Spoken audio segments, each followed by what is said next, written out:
This is me. I'm walking into my first Sexaholics Anonymous meeting ever. Just so you know, it was super awkward. There were these three guys.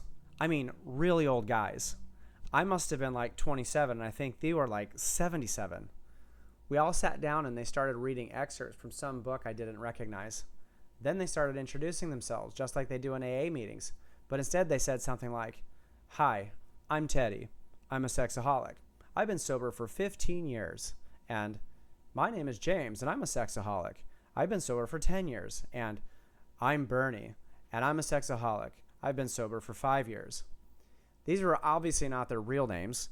These meetings are anonymous. To be honest, I don't even remember their names. It's been so long. I didn't know what else to say, so I did what they did. My name's Collin, and I'm a sexaholic. I've been sober since, well, today. So embarrassing. It was so bad. I returned several more times, and the same thing happened. These sober men would introduce themselves and tell me how sober they were, and when it was my turn, I would say, it just happened again, today, again and again. Although these men were supposedly there to inspire me, I felt humiliated. I couldn't handle it. So I left and I didn't come back. And these weren't the only meetings I didn't come back to.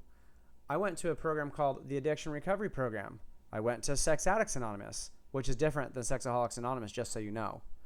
And I went to a therapy group called Lifestar. In many of these meetings, I felt uncomfortable.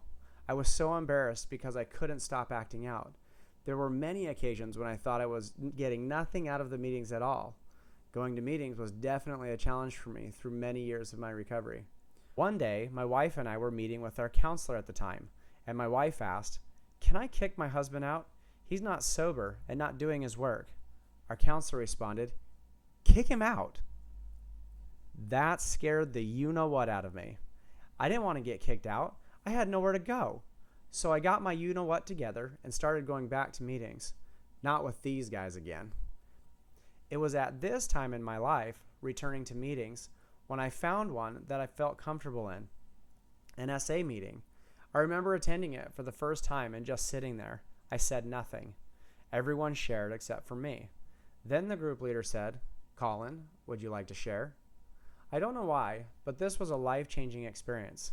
It was this invite to share that led to me feeling like someone cared. I didn't feel alone anymore. I got my first sponsor. I added another meeting. A group of like 30 guys, all of us sitting up on a stage in some church in a huge circle. I remember I ran into an old school friend there.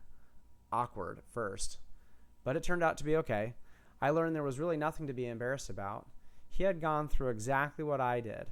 There was no judgment from either of us. I also continued attending my Lifestar therapy group.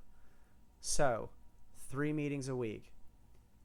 This ended up being what led me to my first year and a half clean. Ever since then, I've had no fear attending meetings, but that doesn't mean I always went. At some point, I thought I had it. I thought I'd arrived. That's when I fell away from meetings again and lost my sobriety. Today, I've learned my lesson, or at least I think I have.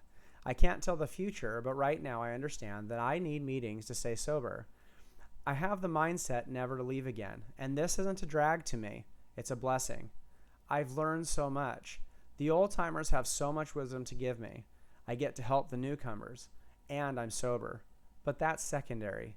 You might think otherwise. For me, sobriety has led to peace, and that's what I'm ultimately grateful for.